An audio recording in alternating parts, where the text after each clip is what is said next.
Dhaabbanni mootummoota gamtoomanii guyyaan kun guyyaa rakkoo bishaanitii fi qulqullina naannoo hiikuuf jijjiiramaaf saffisaan itti hojjennu ta'uu qabaa jedha. Rakkinni bishaanii guddina akka addunyaatti gama hundaan hawwamu miidhaan jedhu dhaabbatichi dhibeewwan adda addaati kaasee amma beelatti walqixxummaa koorniyaatii amma hojii uumuu barnoota amma industirii akkasumas dhimma nageenyaa fi tasgabbii irratti dhiibbaa akka qabus ibse.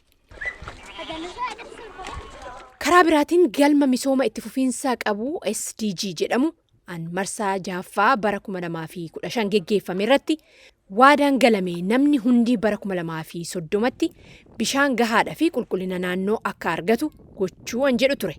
Haa ta'u malee addunyaan yeroo ammaa kana akka malee daandii sanirraa fagoo jirti.